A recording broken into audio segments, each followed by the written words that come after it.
get you on the radio. Yeah, you gotta get on the radio. It doesn't take a long time. You gotta get on the radio. Welcome to Around the House with Eric G. Saturday Podcast Edition. I'm Eric G. I'm Dane Vodder. We're having fun here in the studio. And you know something? This is going to be a little bit different for the next 3 weeks. But I want you to join us and have some fun. And not much is going to change, just kind of where we are. You're still going to get the podcast. You won't get us on the terrestrial radio, at least not new content. We're going to have best ofs going out the next couple of weeks. Not yet. So if you're catching us all around the Northwest, you're going to see that those shows will be continuing right after the 13th. So if you're listening in Bend or Tri-Cities or anything like that, guess what? Show's going to continue on after the 13th. So there's going to be a little switch over there. So that next Saturday, we'll be live again. So you'll check us there on the radio again. So that's when the new content starts coming out. So check out for that. And I'm actually going to be doing a fun one. I'm going to KONA, and we're going to see if I can get Dane up there too. Oh, yeah. We're going to see if we can make this work. But we're going to do a live Tri-City only show. A little bit of a homecoming for me because that's where I was born and raised. So we're going to try to do a live show up there. We're still working out some details, and I'll get you the date on that coming up. But that's where you started in radio, too. It so is. It's a kind of full circle for you. It is. So while everybody will be listening on the Radio Northwest Network and KXL, we'll be all out there doing that show. Normally, it'll be a best of that week. Yep. We'll be doing a special live one. Might even record it and throw it up here just so you guys can hear afterwards. So yeah. We'll see. It's kind of fun, doing a smaller market radio station, which I love. We could get calls. We might not get calls. It's just going to be a little bit of winging it. So well, it's kind of going to be a pop-up, too. Like, I'm not sure exactly how much. I just don't know how it's going to work, Yeah. but we're going to have some good times with it. So stay tuned for that coming up, and you'll see stuff. If you want updates, the fastest way to get them is just go to Facebook, which is Around the House with Eric G. So we've got some remodeling we're doing here. There's going to be some big changes, but you know something? The show doesn't change, so you'll just hear this going along. So bear with us as we make some changes to the show. It's all going to be good. So, just stick with us on this one. Trust me. It's not going to sound completely, really any different at all for you, the listener. It's just kind of what's happening behind the scenes. We're doing a little bit of changes. Yeah, we got some good changes coming up, and it's going to be great. So stay tuned. There's going to be, I'll tease you with this, there's going to be more listener events out there that we'll be doing in the future. So, which I'm looking forward to. That's one of my favorite things is getting us out in front of our fans. Yeah. So probably more details released later next week. So stay tuned for that. Well, let's get into the Saturday show here because I wanted to touch base on a bunch of different stuff. First off, I wanted to say thanks to all the advertisers that support us. So we'll be talking about them in a little bit here, but I wanted to talk about one of my kind of insider specials. People are starting to get into remodeling season again. People are, it's great when you're remodeling, when you can use your barbecue outside and use some of that outdoor living space. Oh, yeah. It's easier to do a spring-summer kitchen remodel, well, when it's spring and summer, because you can use your outside space. So you can use the barbecue, you can set stuff up outside, and it's not as tough to do that than in the middle of wintertime. Exactly. Or if you're redoing that deck or that fence or something, you don't want to get out there and do that in the cold. You want to wait for it to warm up a little bit. Yeah, so good time to do it. So I wanted to give one of my quiet resources. They're not an advertiser in the show. Maybe someday. But here's the thing. In Seattle, and it's for all of us Portland people too, I have a great resource up there in the Seattle Design Center. It's a showroom called William & Wayne. And these are two of my dearest friends. And they have a showroom up there that really kind of gets you really into the higher end stuff that's, I'll be honest, it's hard to find in Portland. Yeah. But they don't just do high end stuff. They've got furniture. They are my source for Hunter Douglas blinds. Okay. If I'm going to order blinds, we got all the sun that's going to be coming in here soon. We've kind of had the drapes open and stuff to get a little sun through the winter. Yeah. But if you want light control, they are my go-to place for Hunter Douglas blinds. So if you're thinking about putting a blind order together, doing something like that, get a hold of William & Wayne up there. They're good people up there, and you can trust them. And then they do high-end, wood mode cabinetry and that kind of stuff, and they've got the most craziest contemporary furniture, too. So good resource. Now, here's one of the other secrets that I use them for that I love. Their wallpaper and fabric selection. You can walk in there. It is worth a day trip to Seattle. If you're doing a major remodel or you're planning on doing a remodel, go up and take a look up there, because I tell you what, if you want wallpaper that looks like wood, you can get it there. If you want the fabrics, you want all that stuff.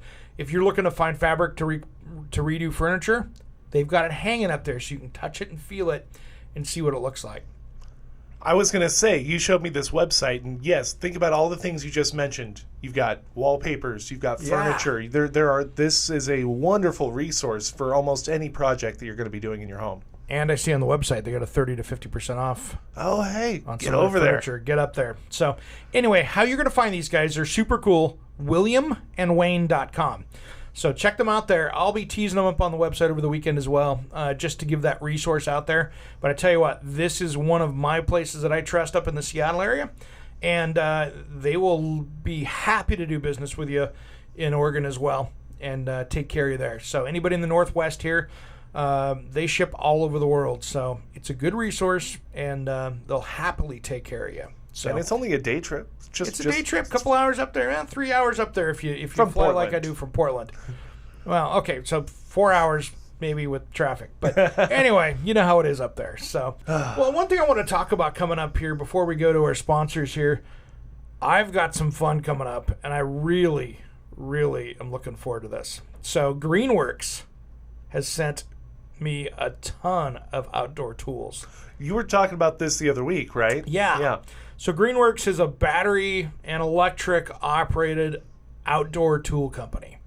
So I'm looking forward to this. So I think I'm going to be getting a lawnmower. I'm going to be getting a weed trimmer.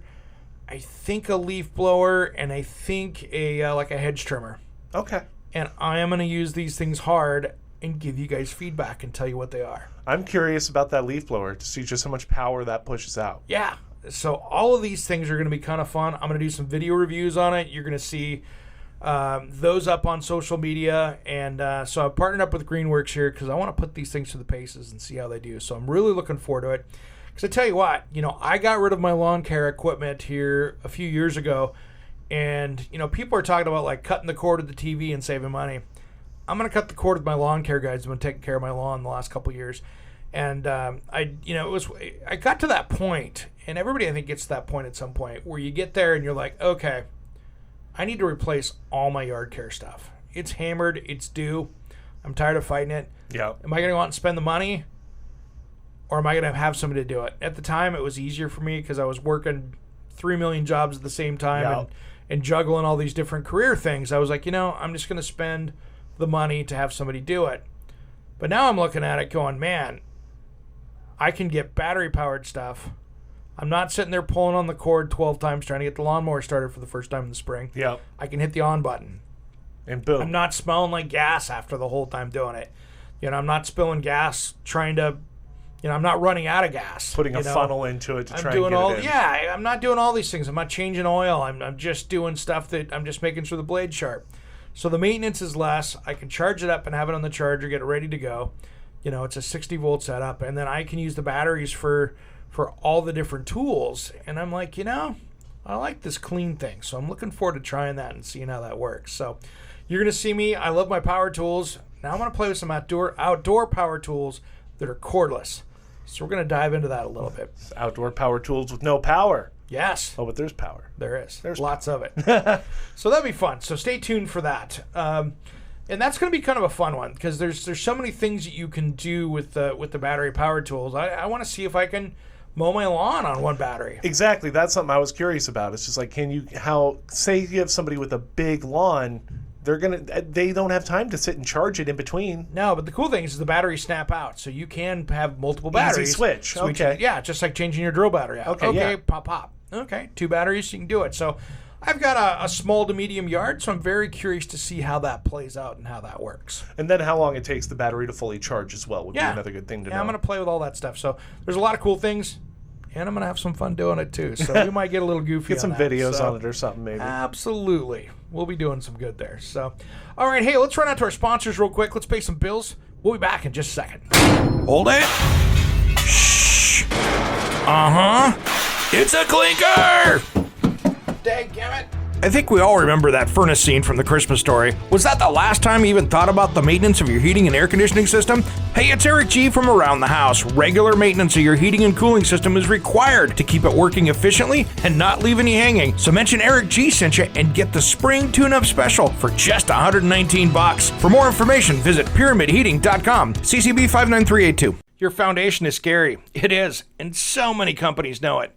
They use that fear to pressure you into purchasing a basement system you might not need, or even worse. It might even cause more damage to your deteriorating foundation. You don't want to catch the water after it enters your home. You want to stop it from even getting there. Hey, it's Eric G with Around the House. The integrity of your foundation is the specialty of my friends at Western Construction Systems. Don't be terrified by an estimate from another foundation contractor.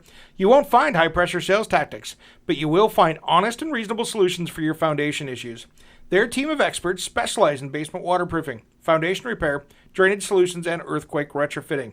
They can now even earthquake retrofit brick, terracotta, or concrete block foundations. Go to westernconstructionsystems.com or call 503-362-5052. Tell them Eric G sent you and save $200. So check out my choice for foundation repair at westernconstructionsystems.com. Oregon CCB 94222. Welcome back to Around the House with Eric G. Thanks for letting us pay the bills there real quick. Gotta love the sponsors. They're the ones that, keep us on air. So we've had a kind of a busy week, and so I apologize that we're not pitching the phone so much right now, but we've been pretty busy. I mean, we'll tell you the story after it's all done. So there's a book out of this when we're all done with this. Yeah, we're having a good time. But here's the thing. We haven't been pushing the phone numbers, but I want you to join in on the call with us here. So 503-521-7072. There you go, and stereophonic quality there. So... Well, we've been having, we got an email in, actually, didn't we? We did, on the Facebook page. We have a woman who is wanting a referral for someone to pull a marble slab in her kitchen so she can have new sinks installed. I guess she had 2 sinks put into marble slab, but they weren't put in right, and now they're leaking.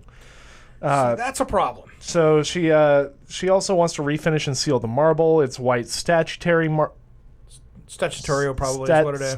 Yeah, sorry. So anyway, so I'll jump in on this one. So here's the thing with that. I will tell you this. If you call up a granite fabricator, and I've got plenty of great ones that I've worked with. I've worked a lot of years with Cindy Custom Stone Creations. She's one of my favorite go-tos out there. Definitely not a sponsor, but just somebody I've worked with over the years the most, probably in the Portland area. But here's the thing. When you bring somebody in to remove a slab that has a sink in the middle of it, think about it. You've got this big piece of stone. To put that sink in, they've cut a big piece out of the middle of it, and they've nicely polished it and did everything else. So, where's that stone going to break? It's really, when you lift up on it, it's going to try to break right where that sink is. Yeah. That's why a lot of granite shops don't even bring in softer materials in with the sink cut out all the way down. They'll cut it out most of the way and take it the rest of the way, and after it's installed. Okay. So they'll have the sink 80% cut out. They'll cut the rest of it out just to give it a little more rigidity in that area, because that's now the weak spot. Because the structural integrity is basically, it's going to... taking 75% of it out. Yeah. So the problem is when you do that, the chance of breaking is high. So if you can find a fabricator that will remove the stone to do it, then you still got a 50-50 shot. Yeah. And I say 50-50, and I don't think it's that high. I've had it work really well and been awesome. I've had it fail badly. So I always tell people, and this was the advice I gave her on Facebook, was be prepared that you're replacing that top. Or you're going to glue it together maybe and have a seam that you can see. Not my favorite. So what you can do, though, is you can go and replace the sinks from the bottom side. Now, it could be ugly. You might be cutting a bunch of cabinet out, depending on how they put the sinks in. But then you have to figure out that the sink size has to be the same size of what you had before, because you really can't do much. Put more, but you can't put any of the you can't cut the marble whole back in. Yeah, you can't put it back in, so then you have to go bigger and have somebody come in and do it. So it's a project no matter what. So there is that. Now, I told her, though, if she wanted to have it cleaned and sealed and polished, we do have a new sponsor, CLX Pro. And these guys come in, and they will actually take that marble countertop. They'll polish it. They'll grind off any areas.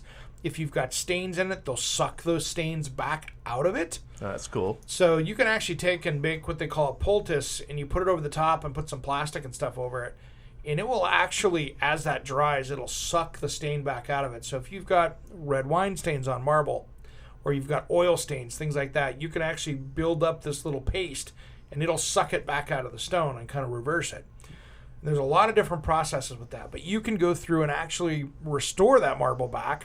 Then they'll polish it. They'll take any of the etching out, because you could also have, normal kitchen stuff. So if you get like a bunch of lemon juice on a piece of unsealed marble, Yep. you're going to take that polish off because it's going to etch That it. acid. Yeah. That acid's going to etch it. Exactly. So if you go through, then they'll polish it all out, get it looking like it's brand new again, and then they put their nanoparticle sealer over the top of it, and it just fills in all the pores. So now you've got a really cool piece of marble there that looks like it's brand new again. So they can go through and restore it. It's pretty affordable.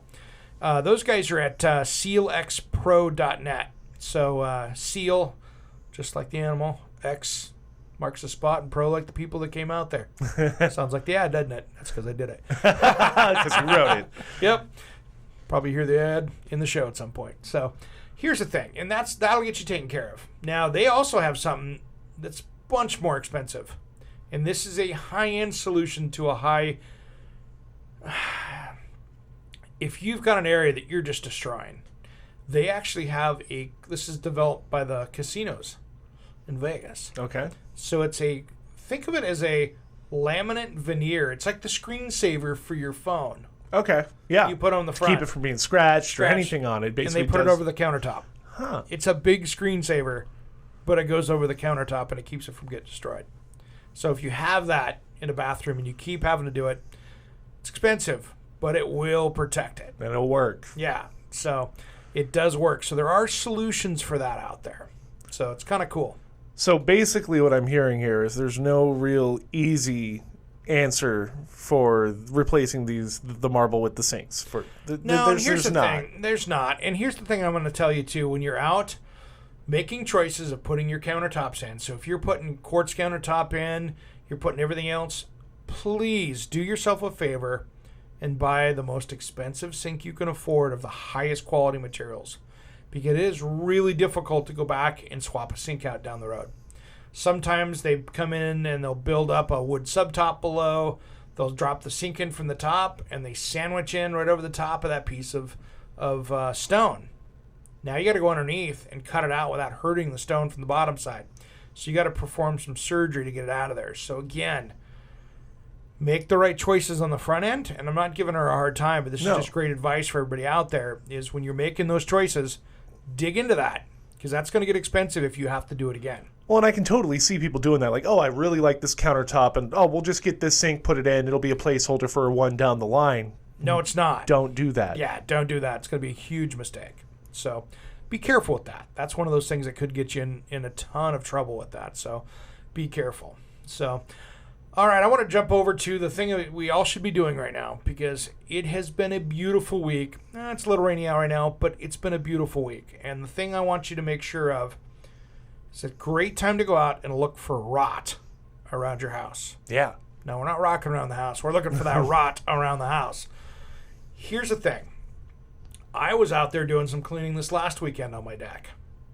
And everybody likes a golden deck. Oh, yeah. I like this thing totally clean. I know, I had to go there. We're not going to explain that, but we're cracking up right now. Yeah, we're having a good time with it. If you want to get offended, go to New Zealand Deck Sealer. Sealant on YouTube, and make sure the little kiddos aren't around for that one. But it's a funny story. If you ever hear us chuckle after we say the word deck, there's a reason. There's a reason. So anyway, if you go back, I pulled I have on my deck out there, I have commercial grade AstroTurf like rugs. Yeah. I did that. I just loved it that way. It looks good. It keeps it a little cooler. My deck needs to go in the dumpster. It's close. It's not, there's no saving it. It needs to get totally redone. And we're figuring out how we're going to do that this year. I don't know if that's going to be a more segment. I was about to say, that sounds like a more segment. We'll see what we do on that. So, but here's the thing. I pulled back those rugs and I'm like, oh, it did not weather well. And this deck was well made out of poor materials. So the previous person, way before my time, probably 15 years ago, built this beautiful deck out of just regular lumber and painted it.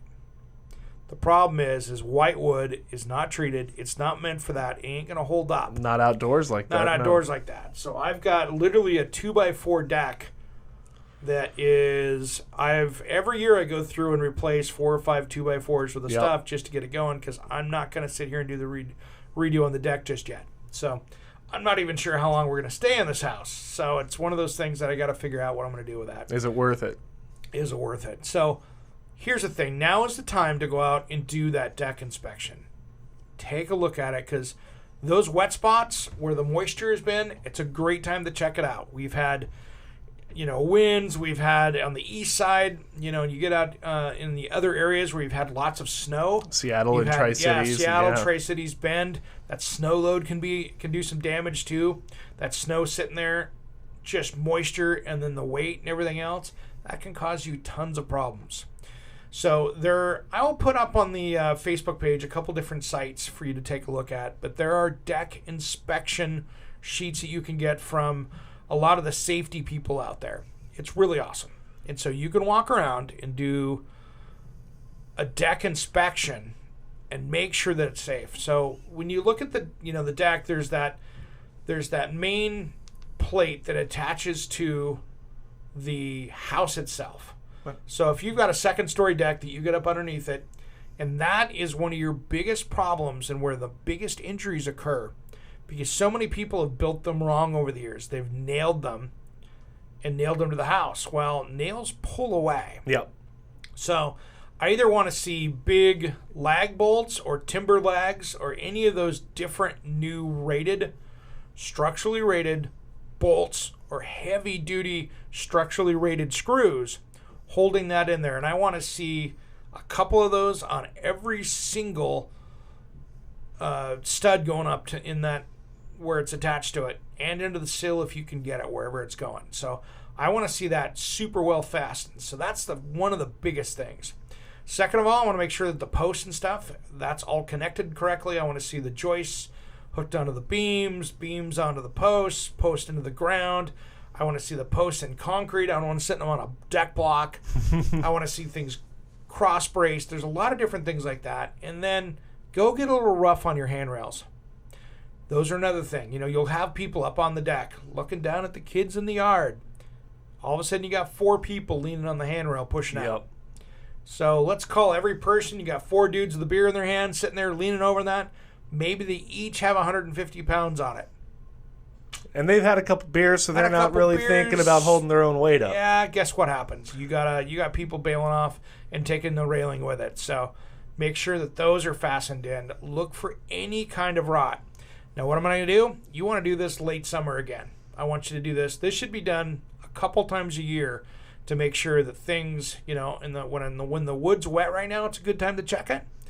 And after 4th of July, after it's gotten dried and hot, another good time to check it. So, we have really wet, moist rot over here on this side of the mountains. Mm-hmm. You got into the desert areas or high desert areas, guess what? It's a dry rot. Yep. It's the same kind of thing. So I want you to make sure right now it's going to show the most on the wood rot from over the last, 6 months that we've had it. The dry rot will really start showing as well. So we're going to check both of those. And then make sure you got all the right brackets and stuff out there. But this is one of those times that spending a little bit of time, inspecting it. I just put up this last week here on Facebook. I put up from Dr. Dex. This guy, I met him with Skip down in at the Kitchen and Bath show and the Builder show down there. He's out of Seattle, actually out of Lakewood. Dude is expert level on building composite decks. Nice. I mean, he's the one building the radius steps and all the cool stuff. So I'll get him on the show here after we get this remodeling project done. We'll get him on the show because he's super awesome, and I want to make sure it's this time of year too. Yeah, I want to get him on the show here. So that's gonna be a priority. So anyway, long story short, he posted up and he showed what happened with a really nice deck where they put the boards right up against each other. No gaps. No gaps. Guess what happens? The little pine needles got in there, and he had a cross section of it, and it showed all the rot that happened off a fairly new deck, and it's like, that thing's not going to last. Because you're not going to get, I mean, trust me, when I was a kid, I tried. Yeah. You're not going to be able to get pine needles out of a deck like that. No, you're not. Mine's horrible like that too out back. I've got some of the same issues. I've got a little bit there, but it's still going. Still catching them. So anyway, just these are things that if you're planning ahead and building a project, and I'll be honest right now, if you're planning a deck project right now and you're going to put a cedar deck on it out there, no way. I'm never going to do in my life another wood exterior exposed to the elements deck again.